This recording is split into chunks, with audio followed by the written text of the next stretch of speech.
Bismillahirrahmanirrahim. Assalamualaikum warahmatullahi wabarakatuh.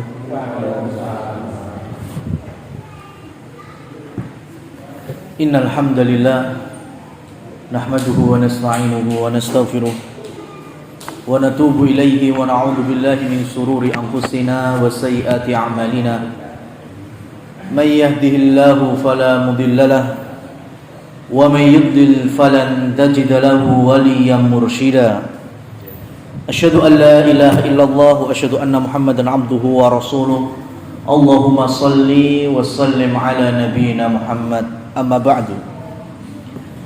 Jamaah muslimin muslimat rahimani wa rahimakumullah. Alhamdulillah, segala puji bagi Allah, kita bersyukur pada malam ini kita kembali bermujalasah dalam rangka menuntut ilmu tauhid, ilmu yang akan menyelamatkan kita di hari pertanggungjawaban.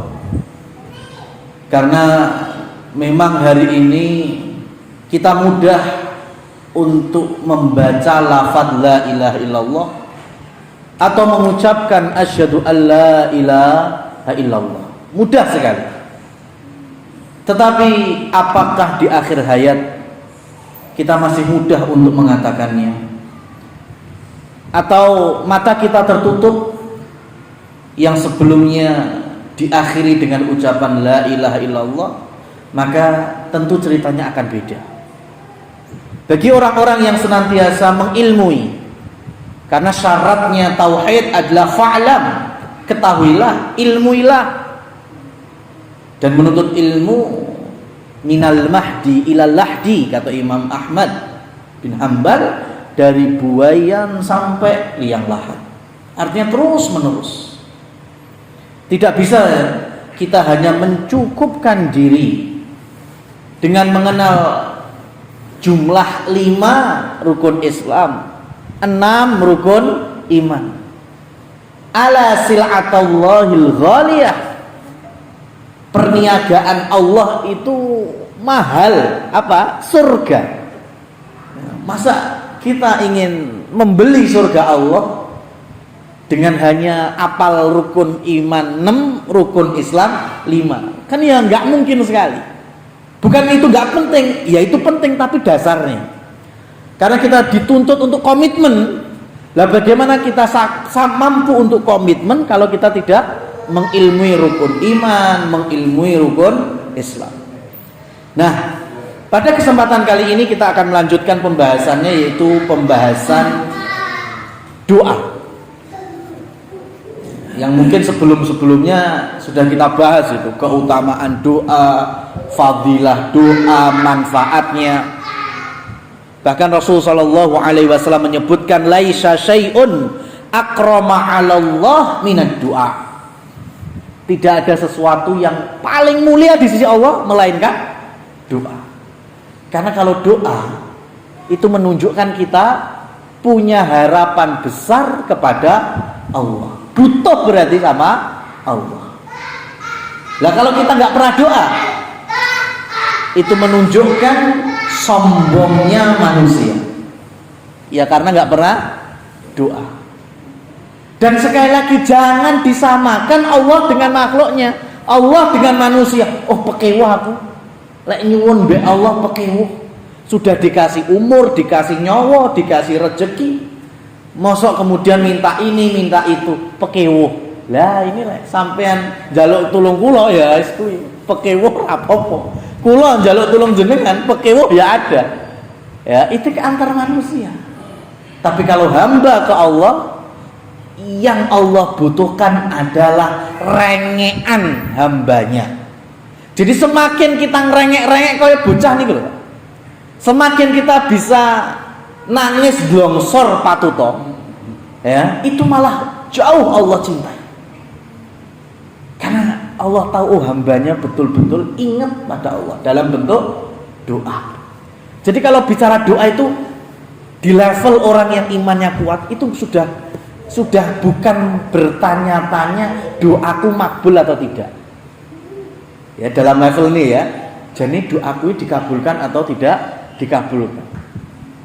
Karena bagi kita bukan masalah itu. Arep dikabulno ya ataupun tidak, yang penting doa itu adalah ibadah. Maka orang yang paling banyak berdoa siapa? Manusia yang paling banyak doanya siapa? Nabi Muhammad sallallahu alaihi wasallam. Kalau bicara doa mohon ampunan saja, beliau sehari semalam bisa 70 kali lebih. Itu Rasulullah sallallahu alaihi wasallam. Karena beliau adalah orang yang bertakwa, orang yang paling takut kepada Allah, makanya beliau adalah manusia yang paling banyak berdoa. Nah, jamaah yang dirahmati Allah Subhanahu wa taala, doa yang kami maksud di sini adalah doa dikaitkan dengan insya Allah atau insyikta.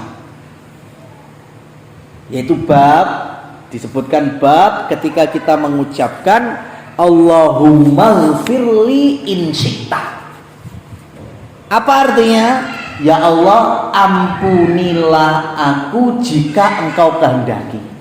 Nah ini ucapan semacam ini ngatos-ngatos, karena ini dibahas di dalam kitab-kitab tauhid para ulama ahli sunnah wal jamaah. Ucapan astaghfirullah atau Allahumma gfirli, ya Allah ampunilah aku, ampunilah kami, ampunilah keluarga kami, tapi ada tambahan insyikta, jika engkau kehendaki. Ini maksudnya apa? Maksudnya larangan untuk berdoa semacam ini.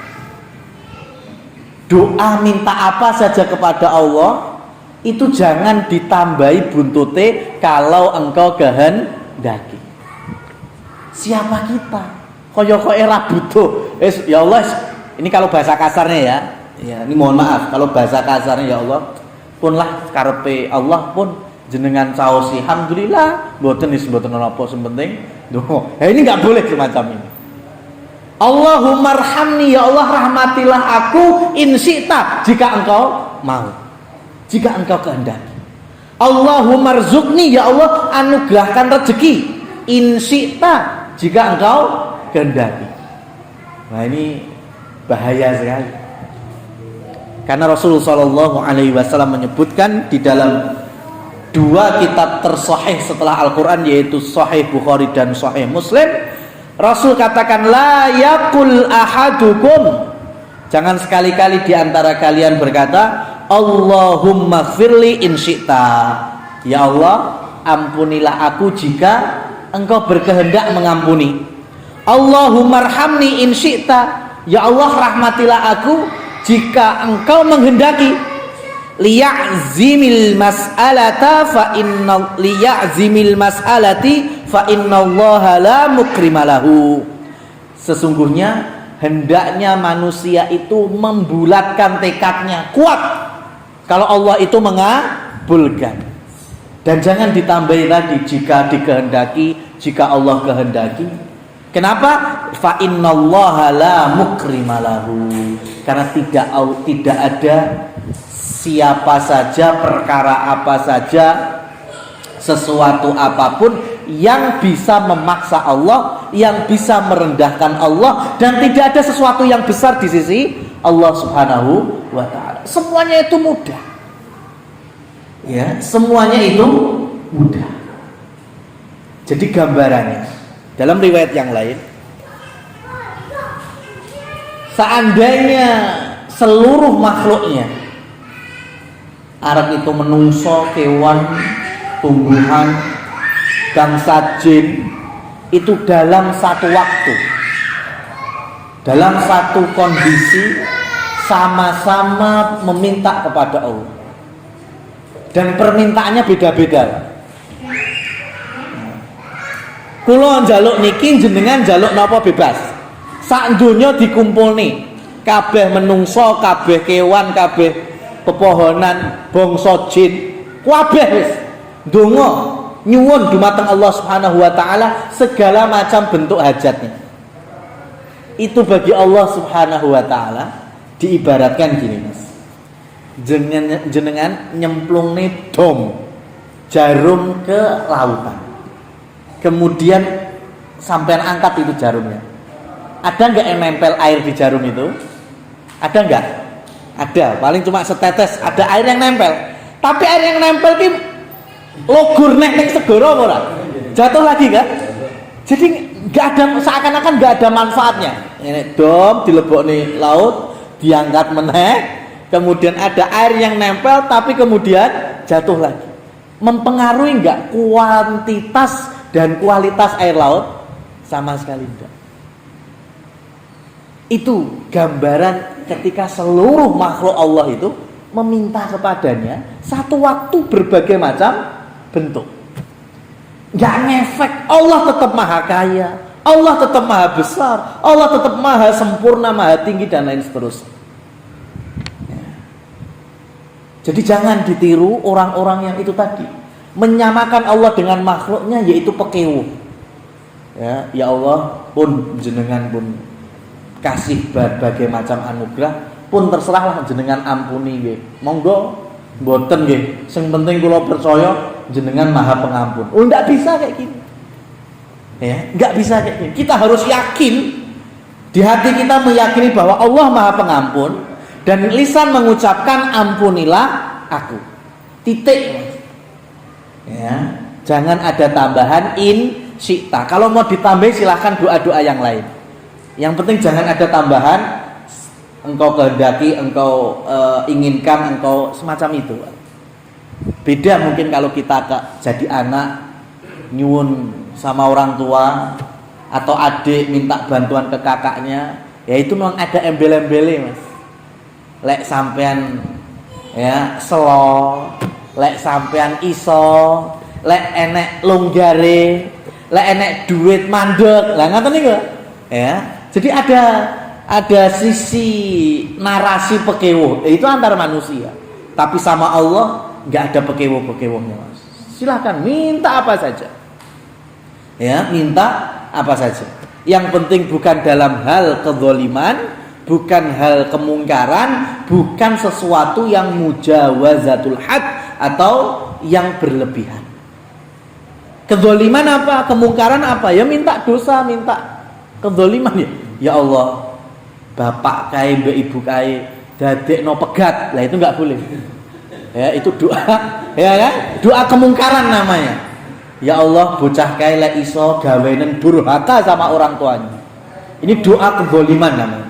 Doa kemungkaran. Enggak boleh kita berdoa semacam ini. Ya. Atau doa yang over, berlebihan. Bukan berlebihan kita meminta Allah, enggak berlebihan isinya. Ya Allah, jadikanlah aku nabi maupun rasulmu. Nah, itu enggak boleh. Ya. Jadikan aku selevel dengan Jibril. Itu namanya berlebihan. Itu enggak boleh. Tapi kalau doa dalam arti semakin banyak meminta, semakin sering meminta, karena memang kita selaku hamba butuh kepada Allah Subhanahu wa ta'ala, maka silahkan. Wah, ini malah sangat dianjurkan. Wa yu'azzimir rahbah fa innallaha la yata'adhamuhu syai'un aqah. Maka Rasul memerintahkan, gedekno pengharapanmu, besarkan harapanmu. Jadi kalau kita berdoa minta ampun, yang kita besarkan Allah maha pengampun. Kalau kita minta rezeki, yang kita besarkan Allah maha pemberi rezeki. Kalau kita minta kesembuhan, maka besarkan harapan Allah itu maha penyembuh. Jadi kita yakinkan hati, perkuat dalam lisan. Kalau doa yang kita haturkan kepada Allah Subhanahu wa ta'ala itu betul-betul Allah akan kabulkan. Tanpa ada embel-embel, terserah Allah. Tanpa ada ekornya, insyita. Nah, ma'asyiral muslimin wal muslimat rahimani wa rahimakumullah. Lah apa bedanya dengan doa? Ada doa dalam hadis Rasul. Doa ya, itu ketika jenguk orang sakit. Ketika jenguk orang sakit, itu diantaranya kita berkata untuknya, ya, bukan kita minta ke Allah, tapi kita berkata untuknya, jadi nek wong loro, pasien atau sejenisnya, kita katakan kepadanya la ba'sa tahurun insyaallah. Nah, ini ada insyaallah-nya lah ya ini. La ba'sa tahurun insyaallah. Artinya apa? La ba'sa wis gak apa-apa. Ya, penyakitmu gak usah mbok gawe mumet. Kenapa? Tahurun insyaallah. Resik. Ya, membersihkan. Karena sakit itu menurut Hasan Al-Basri rahimahullah, Hasan Al-Basri itu menyebutkan sakit itu ibarat zakat pada harta. Jadi sakit itu zakat badan. Kenapa? Karena kalau badan tidak pernah sakit, ibarat harta tidak pernah dizakati. Kira-kira reget apa resik, Pak? Akeh regete. Banyak kotornya. Ya, dan memang orang yang kalau Allah anugerahkan kesehatan tanpa sakit, ini arang ilingi, banyak sombongnya. Orang sehat terus, ya, malah tambah kemaki, samsoyo, sombong. Maka kemudian Allah berikan sakit, lagi sadar. Ya, rata-rata manusia itu sadar kalau sudah Allah berikan penyakit. Karena selama sehat kemaki, ya, kemaki. Ya, mohon maaf, betapa banyaknya kaum muslimin, mohon maaf ya, bukan kemudian mendiskreditkan salah satu orang yang sakit. Terkadang orang yang sakit sudah menaun, itu gak sadar.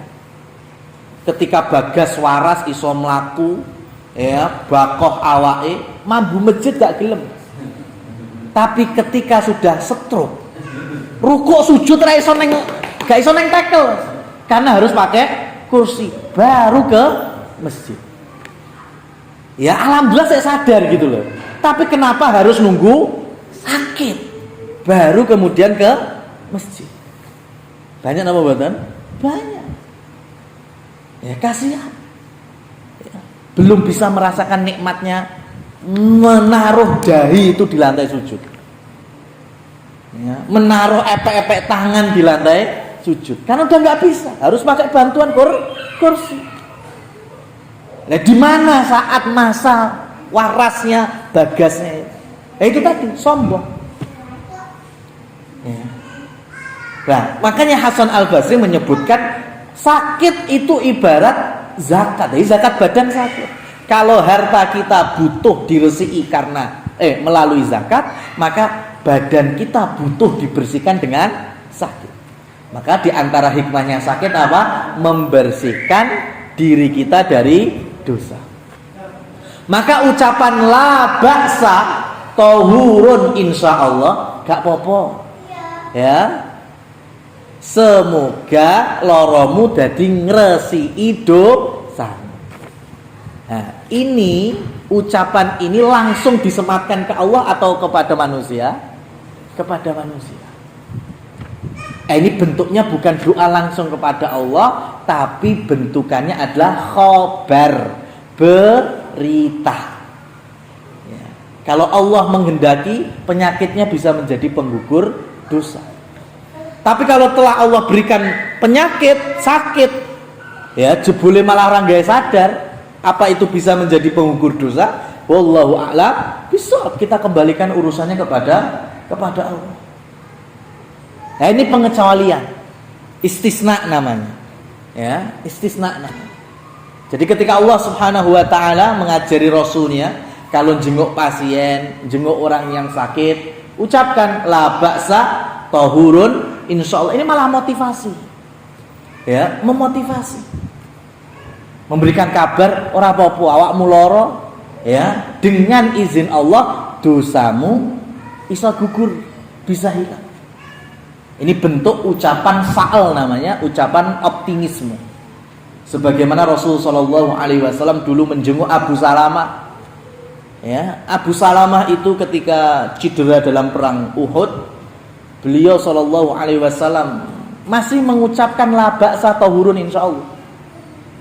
Padahal ketika keluar dari rumahnya Abu Salamah, istrinya nangis sambil berkata inna lillahi wa inna ilaihi raji'un. Jadi orang yang sudah nyaris sakarat aja, itu masih didoakan Rasul atau diberikan kabar oleh Rasul, la ba'sa tahurun insyaallah. Ya, padahal Rasul keluar itu, sudah keluar, sudah meninggal dunia. Sudah dicabut nyawanya oleh Allah Subhanahu wa taala. Itu artinya muslimin harus punya optimisme. Sakit betul itu ujian ya dari Allah Subhanahu wa taala, tapi kita harus punya optimisme kesembuhan. Nah, beda dengan ketika doa mohon kesembuhan langsung kepada Allah. Allahumma shfini mamanya. Allahumma shfi anta syafi. Ya Allah sembuhkanlah aku. Engkau Maha Penyembuh. La syifa illa syifa'uk. Ya tidak ada kesembuhan kecuali yang memang datangnya darimu. Syifaan la yughadiru saqama. Kesembuhan yang tidak ada efeknya kecuali memang efek yang lebih bagus daripada sebelumnya. Nah ini gak boleh ditambahi insita atau insya Allah. Ya, kenapa? Karena langsung minta kepada Allah. Ini doa 100%, bukan kalimat khabar atau berita. Nah ini bedanya, bisa bedakan ya. Jadi kalau kita meminta kepada Allah bermunajat, apalagi dalam sendirian, bisa khusyuk ya di tempat-tempat mustajab atau di waktu-waktu mustajab. Karena kita nggak punya tempat mustajab, nggak seperti di tanah haram Mekah maupun Madinah. Ya, di sana ada Ka'bah, Multazam, Makom Ibrahim, tempat berpijaknya Nabi Ibrahim bangun Ka'bah. Ya, kemudian ada daerah yang namanya Masy'aril Haram ya, atau Masy'aril Hajj. Ada Arafah, ada Mina, ada Musdalifah. Di Masjid Nabawi ada Raudhah. Ini semuanya tempat-tempat mustajab doa. Lah kita nggak punya ini. Tapi Allah Subhanahu wa taala masih memberikan kita waktu mustajab doa. Lah ini kita gunakan. Waktu safar mustajab, antara adzan qomat mustajab, ya, malam Jumat, hari Jumat mustajab, ketika sakit mustajab, ketika pertengahan malam mustajab, masih banyak, saat hujan mustajab, ya, ketika dizalimi mustajab, ya. Ini semuanya bisa kita praktekkan. Tapi tinggal satu PR-nya, atyib mat'amaka takun mustajabad dakwah. Ya, perbaiki, perbagus, perhalal makananmu, maka doamu akan Allah ijabahi. Jadi kalau waktunya kita sudah dapat, kondisi sudah dapat, ya, kondisi sudah dapat itu maksudnya apa? Kondisi memang butuh. Ya kan, orang itu kalau doa butuh banget, ya, rodok-rodok butuh kan beda. Ya, tapi kita berusaha untuk memposisikan diri butuh terus. Ya, kondisi sudah tepat, waktu sudah ada, maka tinggal melihat ke apa yang kita konsumsi, dari makanan, dari minuman, dari pakaian. Karena lahmun nabata minal haram fannaru aula bihi, ya, daging yang tumbuh dari perkara haram, maka neraka yang lebih pantas. Ini karena memang terkadang ada perasaan saya sudah doa terus menerus, sudah berusaha khusyuk sampai nangis-nangis di waktu-waktu mustajab, tapi kok kayaknya nggak ada ngefeknya. Ya barangkali itu, ya barangkali masih ada sesuatu yang kita konsumsi dari sesuatu yang haram. Ma'asyiral muslimin wal muslimat rahimani wa rahimakumullah tabaraka wa ta'ala. Dari sini makanya terkadang kita perlu tahu, karena perkara halal dan haram itu betul-betul hak prerogatifnya Allah Subhanahu wa ta'ala. Allah yang telah menghalalkan, Allah pula yang telah mengharamkan. Kita tinggal sami'na wa ata'na. Ya. Cuma pedomannya apa? Jangan sampai lupa Quran sama hadis sahih, Quran sama sunnah Nabi SAW. Jangan cuma diambil salah satunya.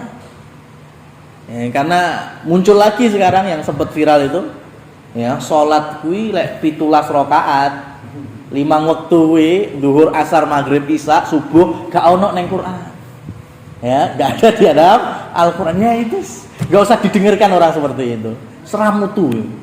Ya, kenapa? Ya kalau bicara sholat di dalam Al-Qur'an, bahas subuh sampai isya, ya gak mungkin ketemu. Bahas masalah 17 rakaatnya sehari semalam, ya gak bakal ketemu. Kenapa? Karena sangat jelas ditafsirkan melalui hadis Rasul Shallallahu Alaihi Wasallam, dan itu panjang-panjang. Tata cara wudhu, tata cara sholat, ya itu panjang di dalam hadis. Kalau dicari Quran nggak bakal ketemu. Jadi nggak cukup dalam arti ketika kita hanya memahami pakemnya Islam itu dari Al-Quran. Al-Quran firman Allah maha benar itu jelas. Tapi terkadang Al-Quran ayat ditafsiri dengan ayat yang lain. Terkadang ayat ini ditafsiri dengan hadis Nabi. Maka harus kita pegang dua-duanya. Seperti tadi ini, ketika Allah Subhanahu wa taala berfirman, "Ud'uni astajib lakum," umpamanya, doalah kalian kepadaku, niscaya akan aku kabulkan. Tapi ternyata Rasulullah Shallallahu Alaihi Wasallam ada hadis, ya, orang yang sudah lecek modele, ya, karena jauhnya safar, susahnya safar, di padang pasir, bekal habis. Masya Allah, ini wong sing patutoh doa mesti Allah kabulkan, karena sudah nggak punya perbekalan, ya, sudah nggak punya bondo untuk melanjutkan perjalanan dalam kondisi safar di tengah padang pasir. Sopo sing meh dijaluki tulung? Nggak ada lain kecuali Allah Subhanahu wa taala. Tapi masalahnya wa mat'amuhu haram, wa mashrabuhu haram, wa malbasuhu haram, wa ghudhiya bil haram, fa anna yustajabulah. Ya, makanan yang dia makan dari haram, minumannya minuman haram, pakaiannya pakaian haram, gizi yang dia masukkan jadi berangkat dari perkara yang haram, fa anna yustajabulah. Mosok model sing kaya ngene terus dikabulno? Nah, di situ ternyata ada efek yang sangat besar. Ya. Nah, ketika kita bicara yang telah Allah halalkan, Allah haramkan, kalau bicara melalui Al-Quran, ya titik biang, ya sedikit sekali. Kalau bicara makanan saja, itu ngumpul, itu hanya di surat Al-Maidah ayat 3 itu. Ya, hurrimat alaikumul maitatu waddamu walahmul khinzir wa ma ughilla bihi ghairillah, itu dan seterusnya. Ya, itu yang ada di dalam Al-Qur'an. Maka sedikit sekali. Maka butuh penjelas, butuh tafsir yang itu datangnya dari Rasul sallallahu alaihi wasallam. Hurrimat alaikum, diharamkan atas kalian. Apa itu al-maitah? Apa itu maitah? Bangkai. Lah bangkai iki sing kaya apa? Bangkai iki berarti binatang halal yang mati karepe dhewe. Ya, mati karepe dhewe. Penting yo juk-juk mati. Ya kita tahu wis mati. Lah terus matinya itu seperti apa? Nah, di ayat berikutnya dijelaskan. Ada yang munkhaniqah. Munkhaniqah itu mati karena kecekik.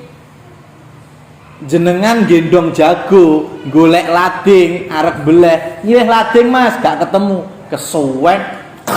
Nah, jagone halal, tapi karena sampean krek dadi bangkai. Ya, jagonya itu terhitung bangkai. Jadinya halal apa haram? Haram. Ya. Kemudian wal mauqudatu, dipukul, ya. Yang jenengan punya kambing, ya kan? Pengen beleh kok ora duwe gobang, akhirnya dikewoprok ngono ae, buandem sampai akhirnya mati. Ini wedhuse binatang halal, tapi perkara mukul, ya, atau yang sejenisnya jadilah terhitung bangkai.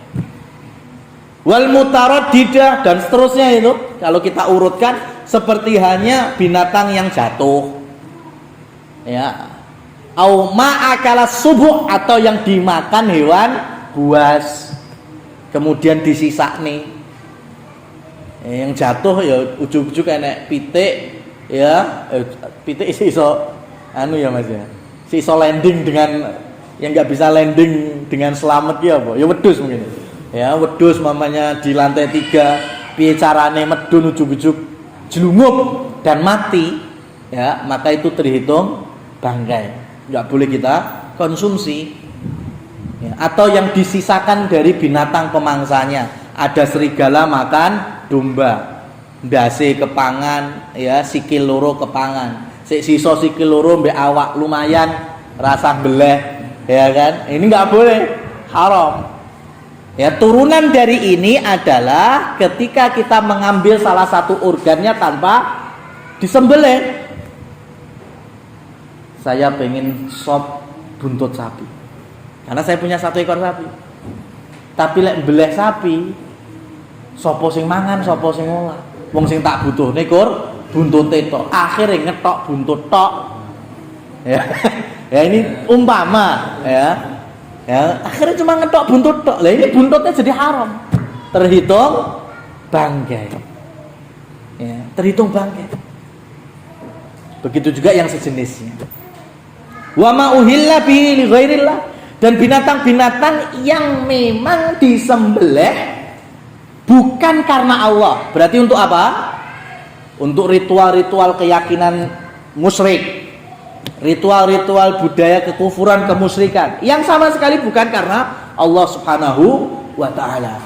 Dan itu sangat satu banding lurus dengan ayat berikutnya yang disembelih tanpa menyebut nama Allah Subhanahu wa ta'ala, sama terhitung bangkai. Ya, jadi sampean gampang lah, enek mamane sajen ingkung, ya memang ditaruh di tempat mana, sorwet, sorpunden, dimanapun itu ono ingkung, ya usah, nggak usah pakai alasan mubadir, nggak pakai, iman nggak pakai, itu haram hukumnya. Kenapa? Karena binatang itu disajikan untuk siapa?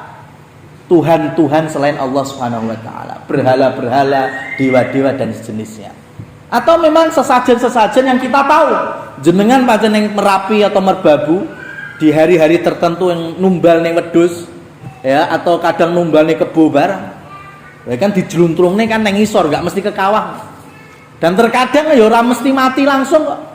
Tapi sampean dekem macam nang isor, ya, jebule tenan. Wedhuse ceblok, nah, ya kan, gong mati lumayan. Ndak, ini karena niat awalnya untuk siapa?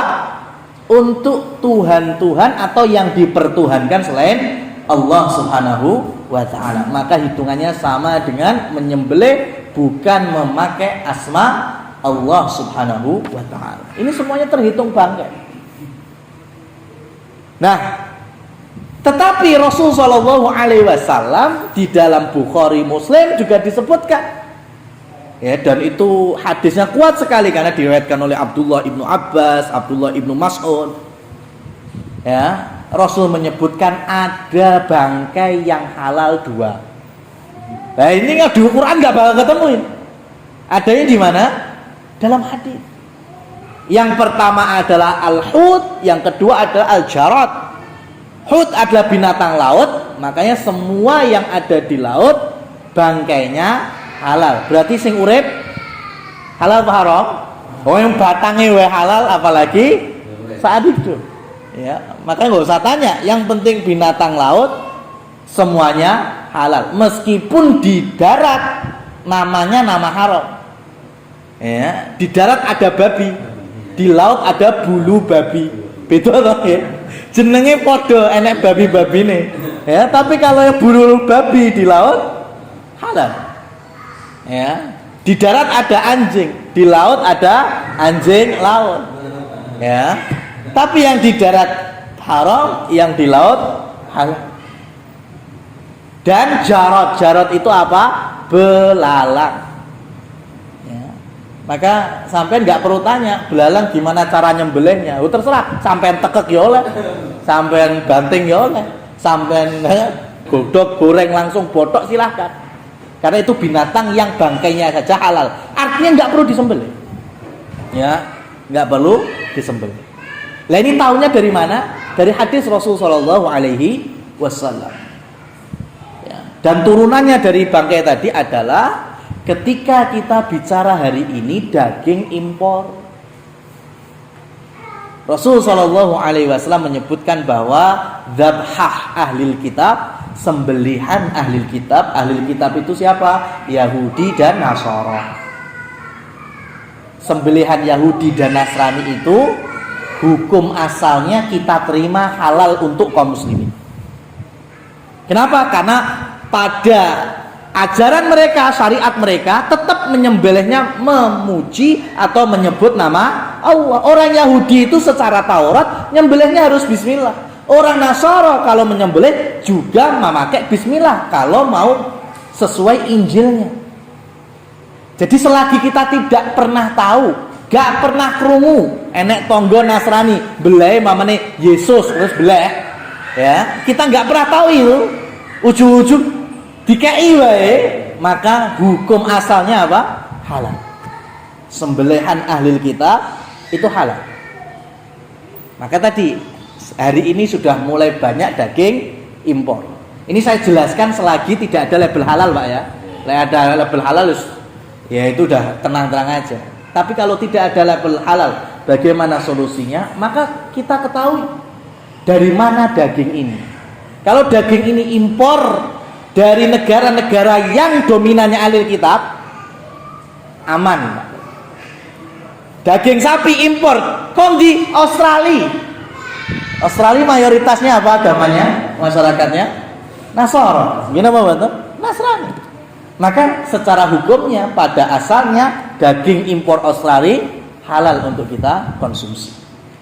Atau mungkin ada daging kambing kok Yerusalem, kok Zionis Yahudi, ya, karena mereka ahli kitab, ya, kemudian sampai di kita, maka hukum asalnya apa? Halal untuk kita, ya, karena kita nggak punya kewajiban untuk menginterview tukang jagal atau bakule, ya, sampean masuk bakso apa mie ayam, ya, kemudian tekok bakule, Pak ini ayame iki lembele nggo bismillah apa ora? Lek nggo bismillah aku sido jajan, lek ora aku ngalih. Enggak perlu seperti itu, ya, yang enggak perlu seperti itu. Selagi kita nggak tahu itu malah aman. Ya, sekali lagi yang berawasi itu kalau bukan dari ahlul kitab. Kenapa? Karena di Solo Raya ini, sekitar wilayah kita, itu sudah mulai banyak rumah makan, restoran yang apa istilahnya temanya itu tema impor, tema negara-negara lain. Ya kan? Ada rumah makan Jepang, ada rumah makan Korea. Lah, Korea ini negara Nasrani, enggak, Yahudi juga enggak, maka hati-hati Mas, berawasi ini semua, ya, karena dagingnya itu bukan dari negara yang mayoritas Nasara, bukan dari mayoritas Yahudi. Berarti apa? Kalau enggak Majusi, penyembah api, atau musyrik, penyembah berhala, Sinto, ya, atau malah mulhid, ateis, nggak percaya adanya Allah Subhanahu wa taala. Ini malah hukum asalnya apa? Haram. Maka jangan bangga, ya, gawe status foto neng rumah makan Korea. Wah, dagingnya kondi. Ya. Maka enggak semuanya kok sing keren-keren kuwi mesti apik, Mas. Dari sudut pandang syariat. Ya.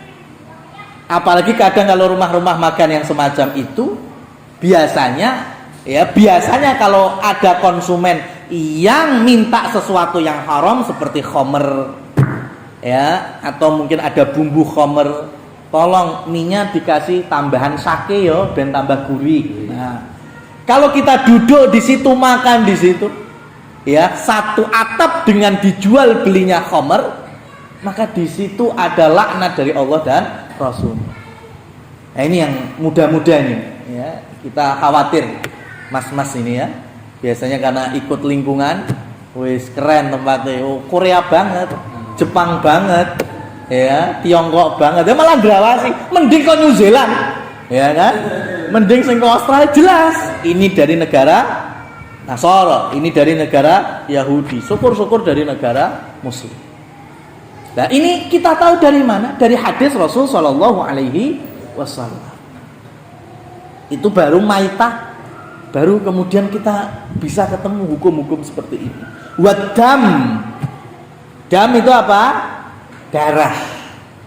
Darah apa? Darah binatang yang disembelih ngalir. Ya. Jadi kalau mamanya jenengan koyo mangan belalang, enak gede enggak kira-kira? Ya kan? Atau Rasul sallallahu alaihi wasallam juga menyebutkan damani. Ada 2 jenis darah yang Rasul halalkan. Apa itu? Kabid wa tohal. Kabid itu hati, tohal itu apa Mas? Jantung, ya. Intinya rempolo ati, nah itu halal Mas. Karena rempolo ati itu pada hakikatnya ya getih loh Mas. Jantung tempatnya apa? Darah. Hati juga tempatnya darah. Tapi 2 itu halal. Jenengan ngonsumsi rempolo ati halal. Ya, saya nggak bicara ngolek sing kolesterol, sing darah tinggi, saya nggak bicara itu. Saya bicara hukumnya. Tapi kalau sampean lihat ada sapi disembelih, wedhus disembelih, terus darah yang ngalir sampean tambahi ember, tadai ember, kemudian entuk setengah, entuk sak ember, kemudian didang, dimasak, entah itu nanti jadinya didih, sarek, tahu bacem KW, yes, apapun itu namanya, itu haram 100%. Allah langsung yang mengharamkan. Ya, Allah langsung mengharamkan dalam Al-Maidah ayat ketiga. Dam, darah yang dimaksud adalah ini. Nah, ini juga. Walahmul khinzir, dan daging babi. Al-Quran menyebutnya daging babi. Tapi yo mosok kemudian enek pertanyaan mutu, wis berarti lek kulit babi rapopo, ya cingur babi ora apa-apa, kan sing haram daging. Ya Allah, iki aku ngomong mbek cah TK apa cah. Ya jadi ya agak rodok cerdas iki setidaknya gitu. Yang dimaksud daging babi ya karena rata-rata orang itu kalau mengonsumsi binatang apanya? Dagingnya. Bukan kemudian lah orang daging oleh. Ya itu kan sudah kita nggak, jangan sampai di level itu gitu. Ya, daging babi haram, oh berarti lek ora dagingnya oleh. Ya jangan seperti itu. Artinya semuanya, semua dari babi itu haram. Bahkan sesuatu yang bukan dimakan tapi untuk dimanfaatkan. Ya, napa contohnya? Ya di nggawe aksesoris gantungan kunci. Kok apa? Kok cingur babi. Ya padha itu. Enggak boleh. Ya, kulit babi bisa digawe sepatu enggak, Mas? Bisa. Kulit babi disamak jadi sepatu. Ya itu sepatunya juga haram. Semua dari binatang yang Allah haramkan, Rasul haramkan, mengambil manfaat darinya juga tidak diperbolehkan. Ini pendapat terkuat dari jumhur ulama. Nah ini ya, dari yang kami sebutkan yang di dalam Al-Maidah 3 mau ngiki, Mas. Ya. Kita nggak mungkin dapatkan binatang-binatang buas, binatang-binatang yang Rasul larang untuk membunuhnya atau Rasul perintahkan untuk membunuhnya, atau jenis-jenis burung yang bercakar. Ya, dari binatang-binatang yang diharamkan itu semuanya bisa kita dapatkan dari mana? Dari hadis Rasul Shallallahu Alaihi Wasallam. Maka nggak bisa kita hanya mengambil satu pedoman itu saja. Nah, kembali lagi terkait dengan doa, mengaitkan dan apa istilahnya membuntutkan doa dengan lafaz insya Allah. Nah, catatan terakhir, ma'asyiral muslimin wal muslimat rahimani wa rahimakumullah, adalah ketika kita sering berdoa atau mendoakan orang tapi ada insya Allah, mending insya Allahnya jenengan ganti amin. Ya, ya, ujian ya, semoga Allah berikan kelulusan Allah mudahkan urusanmu, jawab soal amin, ngoten. Jangan ada insya Allah. Karena kita berdoa kepada Allah kan, semoga Allah mudahkan urusanmu, amin.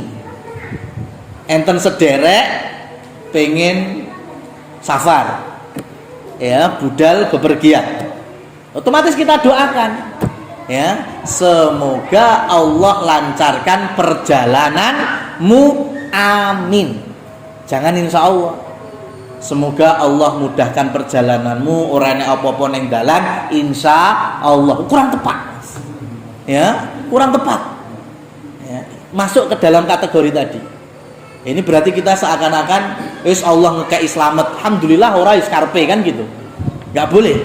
Ya, kalau doa kepada Allah harus ditutup, ya, bukan dengan insya Allah, tapi dengan semoga Allah kabulkan, yaitu amin. Wallahu a'lam bishawab. Sampai di sini yang bisa kami sampaikan. Paham ya? Enten sing ditanyakan enggak? Enggak ada. Baik, kita tutup. Subhanakallahumma wa bihamdika asyhadu an la ilaha illa anta astaghfiruka wa atubu ilaik. Wa akhiru da'wana alhamdulillahi rabbil alamin. Wassalamualaikum warahmatullahi wabarakatuh.